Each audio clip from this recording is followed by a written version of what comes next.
Jadi, apa ada yang tahu jawaban untuk hal ini? Tanya guru. Seluruh kelas terdiam sambil menunduk ke bangku mereka dan menggaruk-garuk kepala.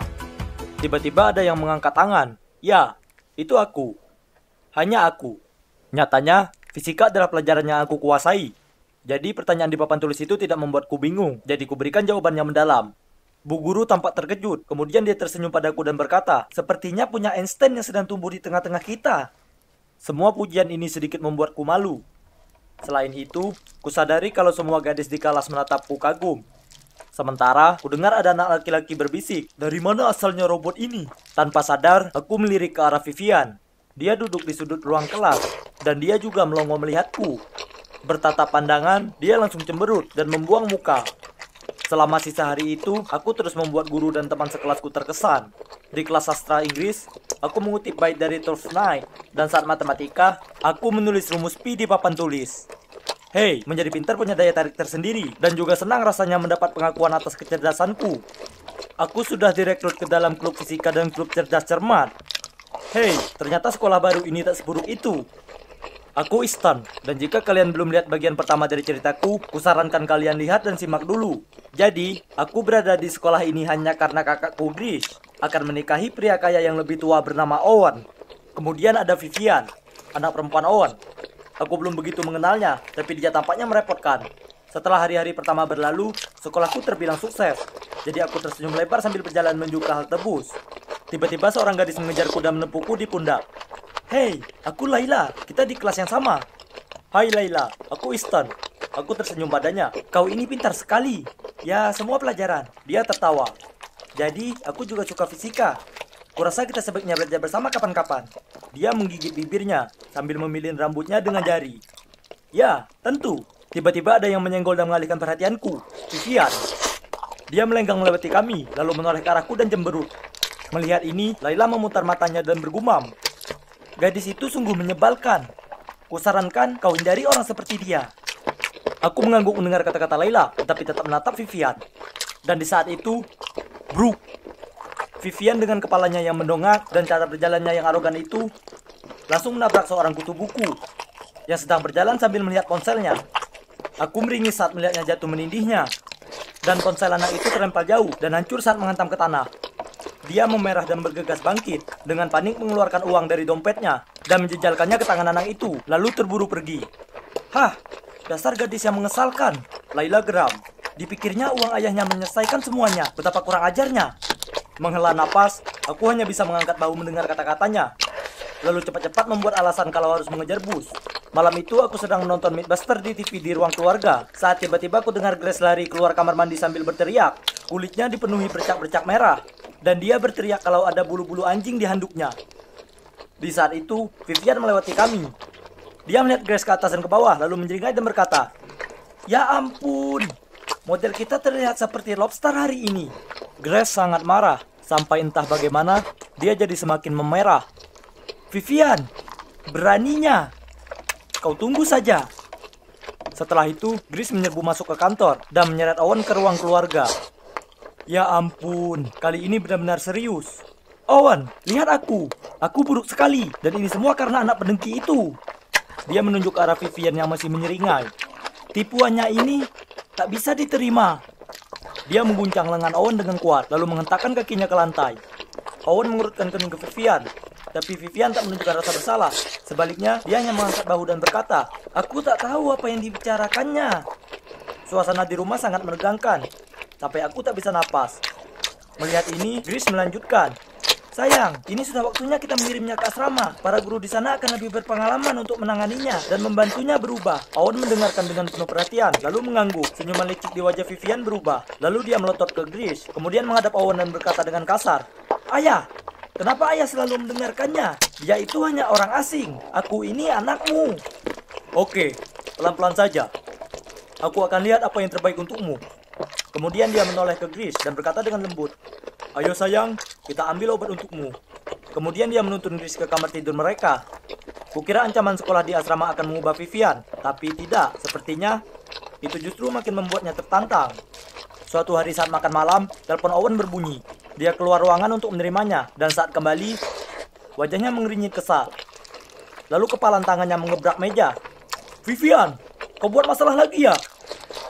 Berani-beraninya kamu membobol masuk dan mencuri dari lab kimia. Aku benar-benar tak tahu harus bilang apa. Dia tak merespon. Masih fokus pada piringnya yang membuat Owen makin parah. Dia berteriak, "Gurumu bilang jika kau membuat masalah kecil lagi, mereka akan mengeluarkanmu. Apa itu maumu?" "Ya Tuhan, dikeluarkan dari sekolah. Itu akan membuat malu keluarga kita," Grace menambahkan. Vivian melotot ke Grace, tapi dia masih meneruskan. "Bukankah sudah kukatakan padamu untuk mengirimnya ke sekolah asrama, tapi kau menolak." Kemudian tiba-tiba, matanya berbinar seolah baru saja mendapati ide gila. Lalu dia berpaling menatapku dengan senyuman yang membuatku merinding. "Ah, aku tahu. Kristen itu murid berprestasi, dan dia ada di sebagian besar kelas Vivian, ya kan? Jadi dia bisa mengawasinya. Mungkin akan ada hasil yang baik."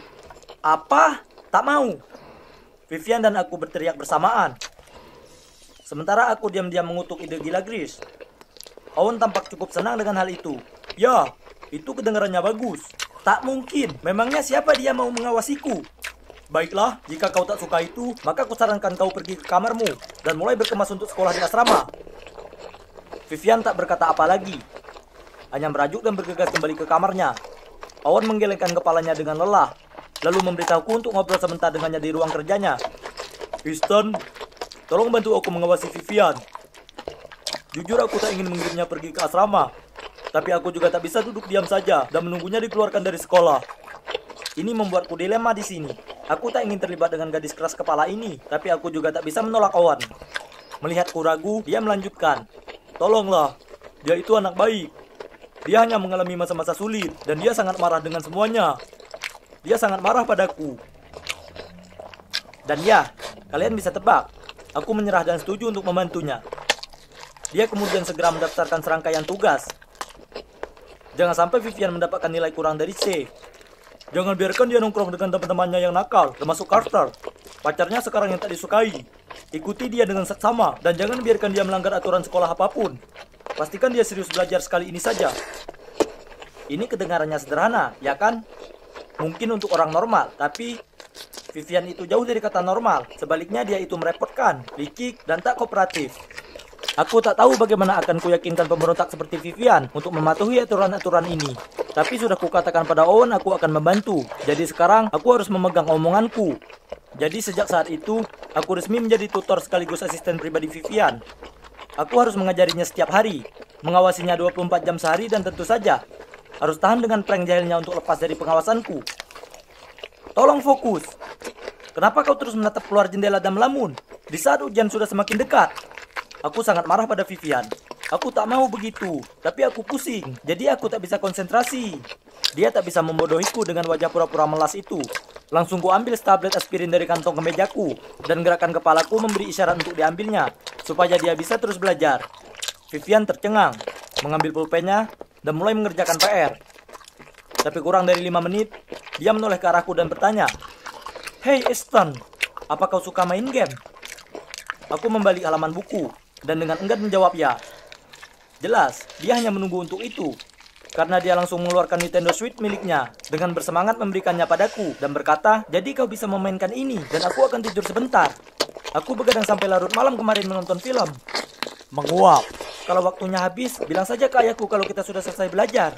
Sebelum aku bisa berkata apapun, dia sudah melompat ke ranjangnya dan menyelimuti dirinya. Sungguh membuatku frustasi.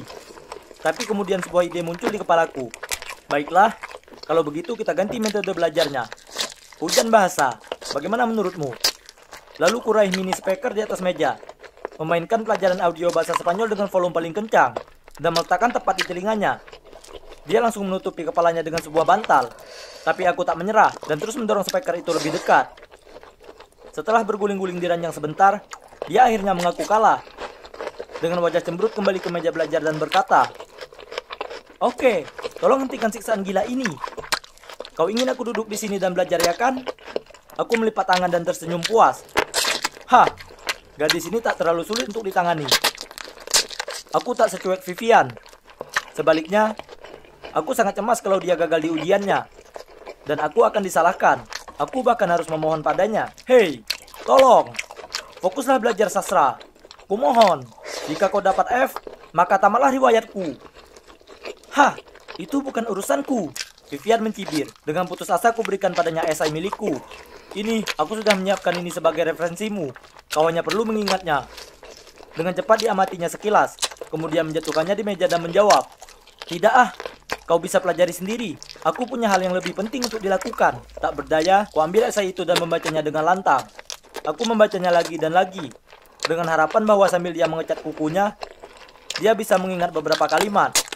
Awalnya Vivian tampak terganggu, tapi kemudian dia terkekeh dan berkata, "Oke, biar ku pelajari sendiri.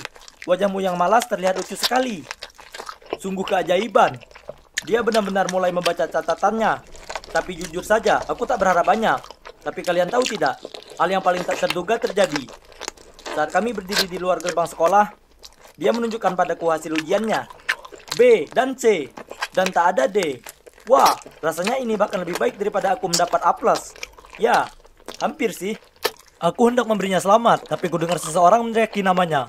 Lalu aku berbalik ke belakang, melihat beberapa anak mendatanginya. Oh tidak, ini adalah pengaruh buruk yang Owen ceritakan padaku untuk dijauhkan darinya.